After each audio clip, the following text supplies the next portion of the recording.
All right, good morning, Beachside. It's great to have you watching today. Yesterday, I began a new series called Don't Shipwreck Your Faith, and began with the idea of busyness being a stumbling block. We read Luke chapter 8, verses 5 to 8, which I'm going to read again in just a moment.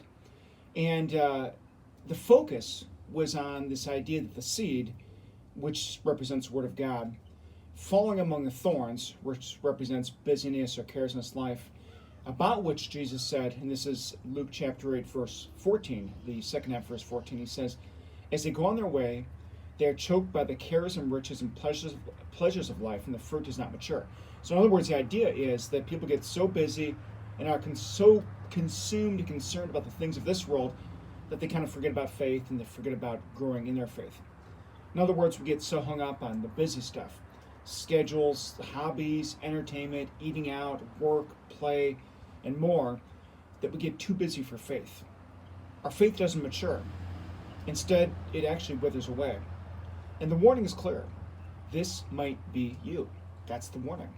And you're at risk of letting your faith wither away because everything else pretty much is a priority first. Today we're going to talk about another potential stumbling block, science. Before I go any further, let me be real clear. I'm not anti-science. I am pro-science. I appreciate technology, research, discoveries, and more. I've got my Apple Watch, my iPhone, my iPad, my computer here, my Apple computer. I love technology. I love science. I love the fact that we are advancing in so many different technological realms. So this is not an anti-science thing. In fact, I look at people like Dr. Francis Collins. He was the lead researcher, the lead scientist for the Human Genome Project, which mapped human DNA. He's a hero. He's also a believer in Jesus Christ. Faith and science are compatible. Let me say that again. Faith and science, done right, are compatible. So what's the concern? Well, I'll explain that, but I'm going to begin by rereading the lesson that I read yesterday, Luke chapter 8, verses 5 to 8. Let me bring that up on the screen. All right, there we go. So Luke chapter 8, verses 5 to 8. And remember this, the seed represents the Word of God. So it says, a sower went out to sow his seed. And so the sower is throwing out the Word of God. As he sowed, some, again the Word of God, fell along the path and was trampled underfoot, and the birds of the air devoured it. Some fell on the rock, and as it grew up, it withered away because it had no moisture. In other words, it couldn't grow roots. And so even though it sprang up real quickly, it had no depth. It had no ability to take in moisture and grow and mature. Some fell among the thorns. Again, the Word of God falling among the thorns. And this is the one we focused on yesterday, and we're going to continue to look at today. Some fell among the thorns, and the thorns grew up with it and choked it. And some fell into good soil and grew and yielded 100-fold. As he said these things, he called out, he who has ears, let him hear. So I'm going to take this off the screen. There we go. Okay, so how does science fit in?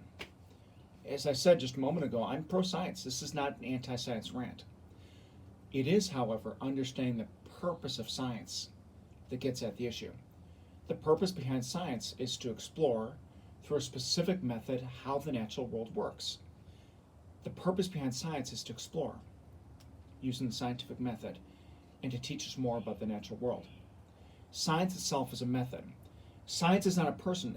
And people say things like, well, science says, well, science is a method. Science doesn't say. Scientists, using the scientific method, come up with conclusions. And so it's real important, just like you wouldn't say, well, English says, or math says. Well, what kind of math? What problem are we talking about? What book are we talking about? What does the author say? English doesn't say. An author makes a statement using English. Not a perfect comparison, but you understand where I'm going at. Science doesn't tell us why something happens. It tells us how. And it does a remarkably good job of at least helping us to understand better how something happens. So for example, science can tell you all about an airplane. How it works, how it flies, how it takes off and lands, the aerodynamics behind it, and more. But the science doesn't tell you why the pilot is flying to a certain destination. It can tell you this plane appears to be heading toward whatever, London. And if the plane descends and lands in London, yes, we have seen that it lands in London, but it doesn't tell you why the pilot is going to London. It doesn't tell you the motives behind the passengers who are flying, whether it's on business, tourism, visiting home, that sort of thing. And science, by definition, changes. It advances.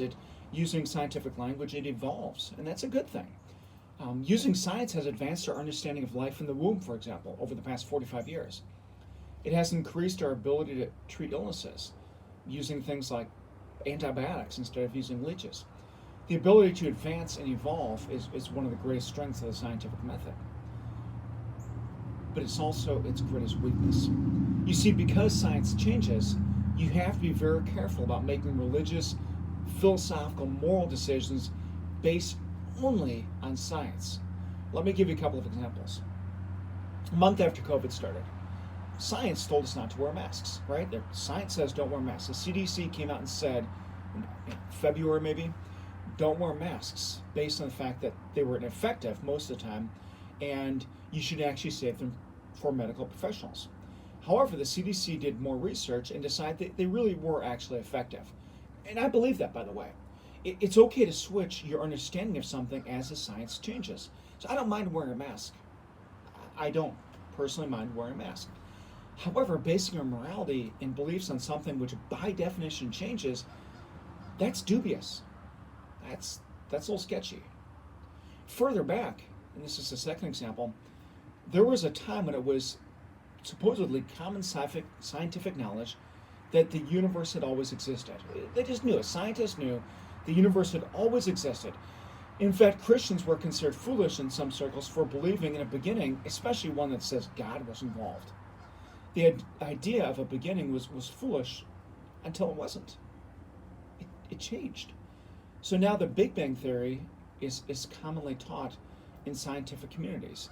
The idea being that at one point everything was super compact, like, I don't know, super small. Everything that was this, mass of things, and then it went boom, and now there's a universe and everything inside it. I imagine people forsaking their faith 120 years ago saying, I simply can't believe in something that unscientific, which says the universe had a beginning. And today I hear people saying something similar. They can't believe in Christianity because science has proven there is no God, which, first of all, isn't true, but people say it nevertheless. So putting this all together, Christians can affirm more than one thing being true at the same time. First of all, number one, science is awesome. I love science. I love cell phones, airplanes. And we as Christians are not anti-science. So we can affirm that we're pro exploring the world, learning more, advancing more, understanding more about how the world and the universe works. The second thing is we also acknowledge that science changes. So for example, our phones become smaller and faster, and doctors don't prescribe cigarettes anymore or use leeches. They change, and their understanding of things changes, and most of the time advances. That's the second thing.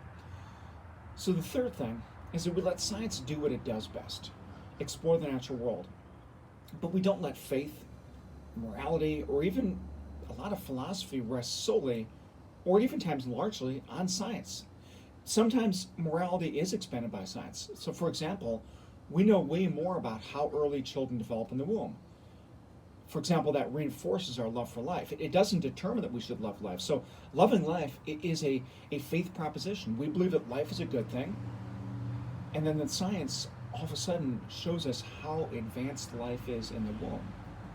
That just 17 days after conception, the heart beats, and we've all seen the ultrasounds that show the baby moving at whatever early on in the pregnancy. By 20 weeks they're determining the gender, and you're seeing the face, and it's incredible. And as a parent, those were incredible moments. Does all that make sense? I hope it does so far. So my challenge to you is don't shipwreck your faith on science. Let science be interesting, fascinating, life enhancing. It's an incredible discipline, and let it be the discipline it is. Let it bring out that sense of awe. Encourage those who help us to understand this incredible world better, this incredible universe that God gave us. Just don't throw out the baby with the bathwater. Trust God while exploring His world. Both are amazing, both are beautiful. God's creation is awesome. Thanks for watching. I hope that you enjoy the day. You know the drill with these videos.